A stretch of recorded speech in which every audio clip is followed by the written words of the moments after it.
Hi, I'm Petra Piewatz, a scientist at the Center for Microbiology and Environmental System Science. I study microorganisms that are involved in nitrogen cycling in various environments.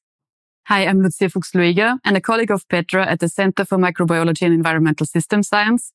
I investigate effects of climate change on soil microorganisms and their role in soil and ecosystem nutrient, and in particular phosphorus cycling.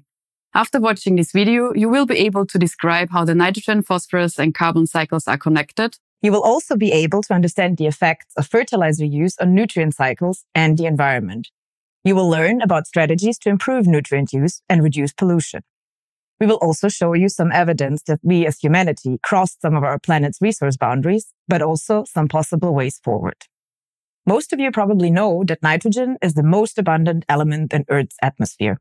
In fact, nitrogen makes up about 78% of the air around us. Nitrogen is also one of the most abundant and important elements in our body, despite only making up about 3% of our mass.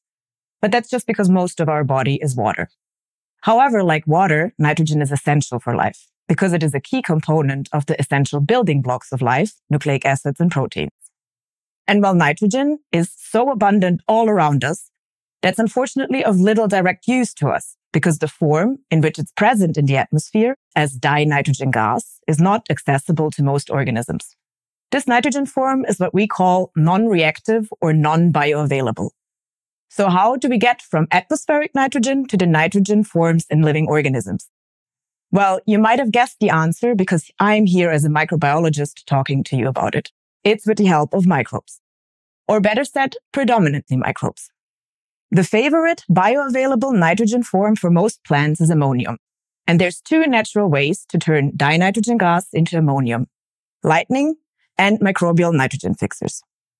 Admittedly, lightning strikes are somewhat more spectacular at first glance, but nitrogen-fixing microorganisms, or diazotrophs, which is Greek for the eaters of dinitrogen, are far more common and actually do the heavy lifting when it comes to making ammonium from air. As microorganisms live virtually everywhere, so do diazotrophs. The most important diazotrophs are cyanobacteria. A single group of cyanobacteria, called Trichodesmium, is responsible for over 40% of all biological nitrogen fixation on Earth. Some algae also fix nitrogen in organelles called nitroplasts, which are actually derived from cyanobacteria. And there is a few groups of bacteria that live in close association with plants and trade fixed nitrogen for organic carbon and shelter. The best known and possibly also most important ones are rhizobia, which form root nodules in legume plants like peas or soy. And these are in turn, unsurprisingly, major dietary nitrogen sources for other organisms.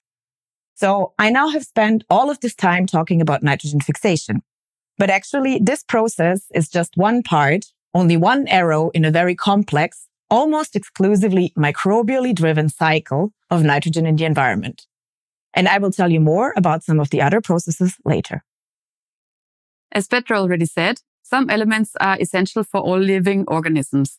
And similar to nitrogen, phosphorus is one of the main elements needed by all organisms to grow and be active.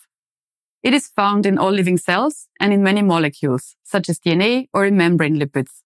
Just to give you a number, an average human body contains about 600 to 750 grams of phosphorus. Phosphorus can also be seen as the energy element, as it is very important within cells for energy production or energy storage, for instance, as ATP. That phosphorus has a lot of energy is in its name. It comes from the Greek word phosphoros, which means bringer of light. And this was taken advantage of. In the early 19th century, it was discovered that adding white phosphorus to matchstick heads made them easier to ignite, creating a profitable industry. But as white phosphorus is quite toxic, this has also led to strong health issues for workers and finally was banned. Still, in some countries, matchsticks are also called phosphorus. A major difference to the nitrogen cycle is that phosphorus is not found in the atmosphere, but comes from the soil, or better said, from bedrock and rocks. Here, phosphorus is not directly available, and rather only over very long time spans, small fractions become dissolved in water as phosphates, and only then become available for plants and other organisms. Once plants and microbes take up inorganic phosphorus from this soil solution, inorganic phosphorus is turned into organic phosphorus. So if no major disturbances happen, Nitrogen can accumulate in natural ecosystems over long time spans, while in contrast phosphorus tends to decrease. This decrease is mainly driven by bedrock and soil weathering, which means that roots of plants, microbes, and microbial activity, but also the exposure to weather and climatic conditions, can accelerate the loss of mineral nutrients from the original material. This is also how phosphorus arrives in rivers, lakes, and the sea. Inorganic phosphate is being washed out and transported from the land to water bodies. So, how are nitrogen-phosphorus cycling connected to the carbon cycling? The answer is in many ways. To build one living organism cell, it needs a certain amount of carbon and nutrients. One great example are plants, as they can assimilate carbon from the atmosphere themselves doing photosynthesis. But to grow, they need nutrients. To get nutrients from the soil, plants can apply many different strategies. They can invest in many roots or release compounds like organic acids or enzymes into the rhizosphere that mobilize nutrients and accelerate the weathering process and contribute to soil organic matter decomposition. Plants can also collaborate with symbionts like the diautotrophs Petra mentioned, or mycorrhizal fungi, which help them to get nutrients in return for some sweet carbon such as sugars in exchange.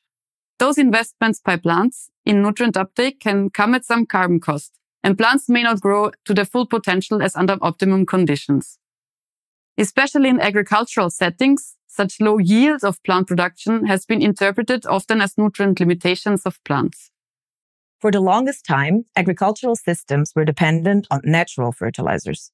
One major step forward was the development of a method to industrially produce ammonium from dinitrogen and hydrogen gas, using high temperature and pressure in the so-called Haber-Bosch process. We essentially cook up ammonium in a massive pressure cooker and therewith circumvent our dependency on disotrophic microbes. The discovery and large-scale industrial application of this process has had massive implications for humanity.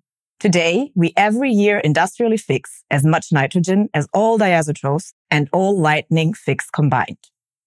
With this industrially fixed nitrogen, we mainly fertilize our crops which feed about half of the world's population, almost 5 billion people.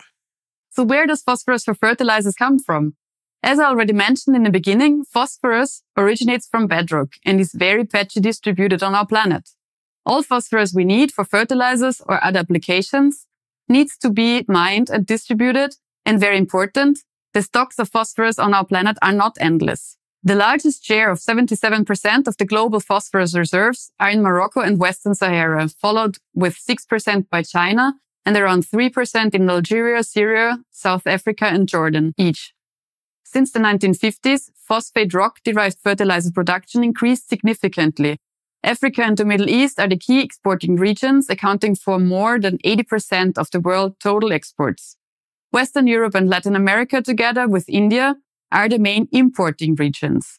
Globally, the human population's use of nitrogen and phosphate fertilizers has boosted crop yields and helped feed billions of people. But this has also created several problems. The extensive use of phosphorus fertilizers has made us dependent on a single but non-renewable resource, and on a global scale created strong inequalities. On the one hand, the remaining phosphorus resources are becoming increasingly scarce, expensive, and are unequally distributed. On the other hand, all farmers require fertilizers, but a sixth of the world's farmers and their families are too poor to access fertilizer markets. The sometimes very high applications of nitrogen and phosphorus fertilizers has in many regions led to strongly polluted freshwater bodies and oceans, where bioavailable nitrogen and phosphates are normally rare. This eutrophication can trigger excessive growth of plants, toxic algal blooms, and high oxygen consumption, suffocating all other water organisms, and can cause them to tip over into very adverse conditions, and of course have a strong negative effect on water quality. In fact, we fertilize our fields so much with both nitrogen and phosphorus, increasing their availability in many ecosystems to a point that leads to a complete disbalance in natural nitrogen and phosphorus cycling. We tip the scales of nitrogen and phosphorus bioavailability way too far in our perceived favor that now, and not very subtly, we're getting the universe card from the environments. The global phosphorus and nitrogen cycles are considered to be the most and possibly most irreversibly anthropogenically disturbed things on this planet, right after biodiversity loss. So we might have gone too far with the way we fertilize now.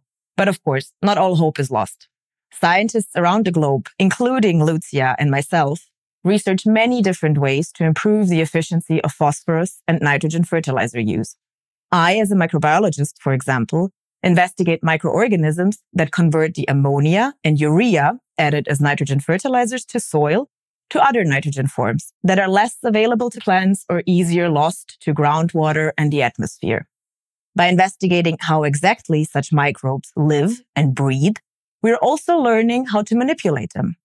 We try to come up with ways to minimize their contribution to fertilizer loss, which can reach up to a popping 70% for nitrogen in some intensive agricultural systems. Moreover, our global inefficient use of these resources from factory or mine to field to fork calls for substantial reduction in our demand through efficiency and recycling. One big chance is to change fertilizer use in agriculture. Studies have shown that plant roots take up only 15 to 30% of the phosphorus applied. Only slightly higher numbers hold true for nitrogen. Here, more targeted fertilizer doses or alternative phosphorus and nitrogen fertilizers and recycling of organic matter could reduce such losses substantially. Another big chance to particularly reduce the phosphorus and nitrogen loadings from domestic sources, this is water coming from households and causing eutrophication in rivers and lakes, is the installation of wastewater treatment plants and to harvest and mine phosphorus from the runoff, even with the use of phosphorus accumulating microbes. These microbes can accumulate inorganic phosphorus as polyphosphates in their biomass, and then they can be collected and removed from the systems and become recycled.